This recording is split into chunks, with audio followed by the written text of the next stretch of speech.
നിർണായക നിമിഷങ്ങളിൽ ശിരൂർ രക്ഷാ ദൗത്യം പുരോഗമിക്കുകയാണ്. തിരച്ചിലിനായി അല്പസമയത്തിനകം ഡ്രോൺ എത്തിക്കും. ചെളി മാറ്റിയുള്ള തിരച്ചിൽ തുടരും. ട്രക്കിൽ നിന്ന് അർജുനെ പുറത്തെടുക്കാനാണ് ആദ്യ പരിഗണന. ഗംഗാവാലി പുഴയിലിറങ്ങി നാവികസേനയുടെ 18-അംഗ മുങ്ങൽ വിദഗ്ധർ പരിശോധന നടത്തും. അതേസമയം റിട്ടയർഡ് മേജർ ജനറൽ ഇന്ദ്രപാലിന്റെ മേൽനോട്ടത്തിൽ പ്രത്യേക പ്ലാൻ തയ്യാറാക്കിയിട്ടുണ്ട്. പദ്ധതി വിജയിച്ചാൽ വളരെ വേഗത്തിൽ അർജുനെ കണ്ടെത്താൻ കഴിയുമെന്ന് MLA സച്ചിൻ ദേവ് പറഞ്ഞു. കൂടാതെ തുടർ നടപടികൾ ചർച്ച ചെയ്യാൻ കാർവാറിൽ ഉന്നതതല യോഗം അല്പസമയത്തിനകം ചേരും. വിവരങ്ങളുമായി ഷിരൂരിൽ നിന്ന് അരുണും ആനന്ദും ശ്രീജിത്തും ഉണ്ട്. ആദ്യം ശ്രീജിത്തിലേക്കാണ്. ശ്രീജിത്ത്, നിർണായക നിമിഷങ്ങളാണ്. എന്തായാലും ഓറഞ്ച് അലേർട്ടൊക്കെ ഇന്നലെ ഉണ്ടായിരുന്നെങ്കിൽ പോലും ഇന്ന് കാലാവസ്ഥ അനുകൂലമായി നിൽക്കുന്ന ഒരു സാഹചര്യമാണോ? അവിടെ നിന്നുള്ള ഏറ്റവും പുതിയ വിവരങ്ങൾ ഈ മിനിറ്റിൽ എന്താണ് നൽകാനുള്ളത്?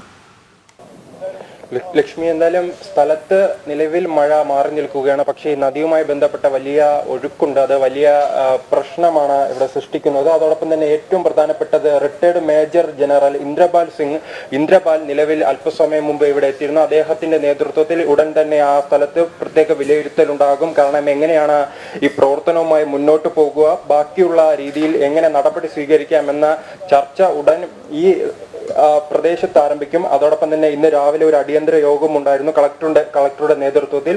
അതോടൊപ്പം തന്നെ മറ്റൊരു യോഗം 9 മണിയോടെ ജില്ലയിൽ നിന്നുള്ള നമ്മുടെ കേരളത്തിലെ ഉള്ള MLA-മാരെ ഉൾപ്പെടെ പങ്കെടുപ്പിച്ച് മറ്റൊരു യോഗം അല്പസമയത്തിനകം ആരംഭിക്കും. എന്തായാലും ഇതിൽ ഏറ്റവും പ്രധാനപ്പെട്ടത് ഇന്ദ്രപാൽ പറയുന്നത് ഈ രക്ഷാപ്രവർത്തനം, ഈ ദൗത്യം 1 മണിക്കൂർ വൈകാനുള്ള സാധ്യതയുണ്ട്. കാരണം ഇപ്പോൾ പറഞ്ഞിരിക്കുന്നത് 12 മണിയോടെ തന്നെ ഈ പ്രദേശത്ത് അദ്ദേഹം എത്തുമെന്നാണ്.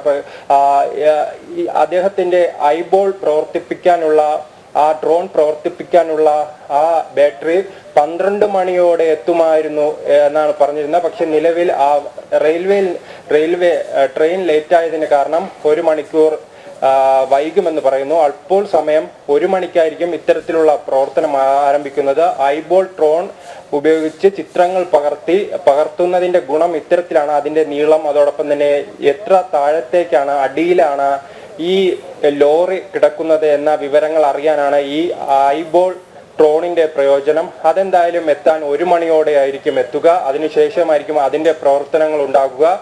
ആ ചിത്രങ്ങൾ പരിശോധിച്ച് 2 മണിക്കൂറിന് ശേഷമായിരിക്കും നല്ല വാർത്ത ഉണ്ടാകുക എന്ന് ഇന്ദ്രപാൽ പറഞ്ഞിട്ടുണ്ട്. അതിന്റെ അടിസ്ഥാനത്തിൽ എന്തായാലും വലിയ പ്രതീക്ഷയിലാണ്. പക്ഷേ ഇടയ്ക്കിടയ്ക്ക് ഇപ്പോഴും മഴയുണ്ടാകുന്നു. ഇന്ന് രാവിലെ പ്രധാന ചർച്ചയായിരുന്നത് ആ നദിയിലെ ഒഴുക്കാണ്.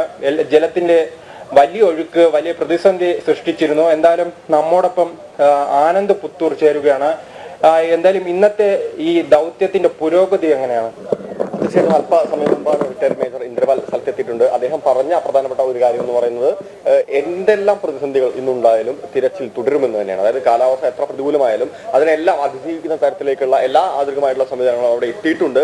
അതുകൊണ്ട് തന്നെ ഇന്നത്തോടു കൂടി തന്നെ ശുഭവാർത്ത, അതായത് കാത്തിരുന്ന ഒരു വാർത്ത കേൾക്കാൻ ഇനി അധികം കാത്തിരിക്കേണ്ടി വരില്ല എന്ന് തന്നെയാണ് അദ്ദേഹത്തിന്റെ വാക്കുകളിൽ നമുക്ക് മനസ്സിലാവുന്നത്. പ്രധാനപ്പെട്ട കാര്യം ഈ ഐബോൾ ഉപയോഗിച്ചുകൊണ്ടുള്ള ഈ ഒരു റഡാർ, അതായത് ആ ഒരു തെരച്ചിലാണ്. നേരത്തെ ഏകദേശം 9 കൂടി തന്നെ കറവാർ സ്റ്റേഷനിലേക്ക് അത് എത്തിച്ചേരും രാജധാനി എക്സ്പ്രസിൽ എന്ന് പറഞ്ഞിരുന്നെങ്കിൽ കൂടി പക്ഷേ അവിടെ 2 മിനിറ്റ് മാത്രമാണ് ആ റെയിൽവേ സ്റ്റേഷനിൽ ആ ട്രെയിൻ നിർത്തിയിടുന്നത്. അത് വളരെ സാങ്കേതികമായിട്ടൊരു ബുദ്ധിമുട്ടാണ്. കാരണം അത്രയും വലിയ ഒരു ഉപകരണം, അതായത് അതുമായി ബന്ധപ്പെട്ട ഉപകരണം ഇറക്കുന്നതിന് കുറച്ചുകൂടെ സമയം ആവശ്യമാണ്. അതുകൊണ്ട് തന്നെ ഈ അധികൃതർക്ക് റെയിൽവേയുമായി ബന്ധപ്പെട്ടുകൊണ്ട് തന്നെ അത്തരം കാര്യങ്ങളിൽ, അതായത് അല്പസമയം കൂടി ആ സ്റ്റേഷനിൽ ആ ട്രെയിൻ ഇടേണ്ടതുമായി ബന്ധപ്പെട്ട കാര്യങ്ങൾ നടപ്പിലാക്കേണ്ടതുണ്ട്. അത് അത്തരത്തിലുള്ള ഒരു ചർച്ചകൾ ഉദ്യോഗസ്ഥർ നടന്നുകൊണ്ടിരിക്കുന്നുണ്ട്.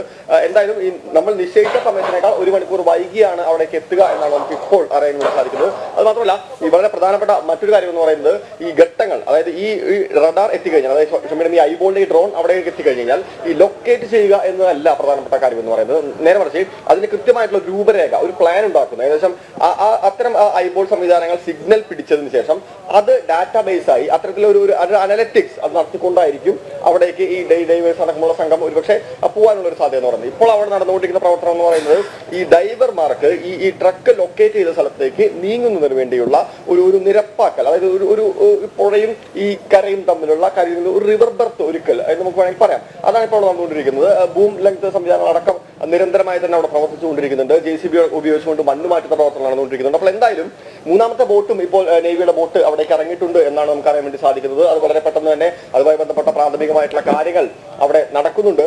എന്തായാലും അധിക സമയം ഒരുപക്ഷെ നമുക്ക് കാത്തിരിക്കേണ്ടി വരില്ല എന്ന് തന്നെയാണ് തോന്നുന്നത്.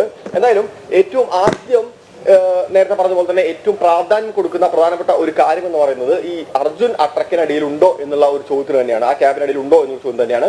തീർച്ചയായും അത്തരത്തിൽ എത്താൻ തരത്തിലേക്ക് എത്തിക്കഴിഞ്ഞാൽ, അതായത് ഈ ഒഴുക്ക് എന്ന് പറഞ്ഞ ശക്തമാണ്. നമുക്കറിയാം ഇപ്പോൾ വീണ്ടും ഈ പ്രദേശത്ത് മഴ പെയ്തുകൊണ്ടിരിക്കുകയാണ്, കനത്ത കാറ്റുകൊണ്ട്. തീർച്ചയായും നമ്മളിപ്പോൾ നിൽക്കുന്നത് ഈ അത് ഒന്ന് സൂചിപ്പിക്കേണ്ടതുണ്ട്. കാരണം നമ്മൾ ഈ ലൈവ് തുടങ്ങുമ്പോൾ നല്ല വെയിലുണ്ടായിരുന്ന ഒരു കാലാവസ്ഥയായിരുന്നു. പക്ഷേ ഇതിൽ മിനിറ്റുകൾക്കകം തന്നെ ഈ കാലാവസ്ഥ മാറുന്നു. ഇതിനേക്കാൾ വളരെ രൂക്ഷമായ അവസ്ഥയാണ് ആ പ്രദേശത്ത്. കാരണം ഈ വെയിലുണ്ടാകുന്നു, പെട്ടെന്ന് മഴ വരുന്നു, ഇപ്പോൾ ശക്തമായ മഴ വീണ്ടും വരുന്നു. ഈ കാലാവസ്ഥ മാറ്റമാണ് ഇത്രയും ഈ 10ാം ദിവസവും ഏറ്റവും വലിയ ബുദ്ധിമുട്ടുണ്ടാക്കുന്നത്. തീർച്ചയായും അതായത് ഇപ്പോൾ കാറ്റ് വീശിക്കൊണ്ടിരിക്കുകയാണ്, അതായത് നിൽക്കാൻ പോലും പറ്റാത്ത അവസ്ഥയാണ്. പ്രേക്ഷകർക്ക് തീർച്ചയായും ദൃശ്യങ്ങൾ മനസ്സിലാക്കും, നമുക്ക് കുട പോലും പിടിക്കാൻ പറ്റാത്ത അത്ര തലത്തിലേക്കാണ് കാറ്റ്. ഇതേ കാറ്റ് തന്നെയാണ്, അതായത് ഇപ്പോൾ രക്ഷാപ്രവർത്തനം നടക്കുന്ന ഏകദേശം 2 കിലോമീറ്റർ മാത്രം അകലെയാണ് നമ്മളിപ്പോൾ നിൽക്കുന്നത്.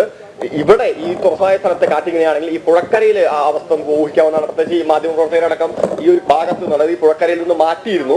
ഈ ഒരു കാറ്റ് തുടരുകയാണെങ്കിൽ അത് വീണ്ടും ബുദ്ധിമുട്ടിലേക്ക് തന്നെയായിരിക്കും നയിക്കുക. പക്ഷേ എന്തൊക്കെ പ്രതിസന്ധി ഉണ്ടെങ്കിൽ കൂടി അതിനെ തരണം ചെയ്യുമെന്നാണ് വാക്കിൽ നിന്നും തീർച്ചയായും വിശ്വസിക്കാൻ. റിട്ടയർഡ് മേജർ അദ്ദേഹം ഒരുപാട് ഇത്തരത്തിലുള്ള രക്ഷാദൗത്യങ്ങളിൽ പങ്കെടുത്ത ഒരു അനുഭവ സമ്പത്തുമായി തന്നെയാണ് ഇവിടെ എന്തായാലും എത്തിച്ചേർന്നിരിക്കുന്നത്. പ്രധാനപ്പെട്ട കാര്യം നമ്മൾ നേരത്തെ പറഞ്ഞു വന്ന ഒരു കാര്യം തന്നെയാണ്, കാറ്റ് കൂടുതൽ ശക്തമാവുന്ന ഒരു കാഴ്ചയുണ്ട്.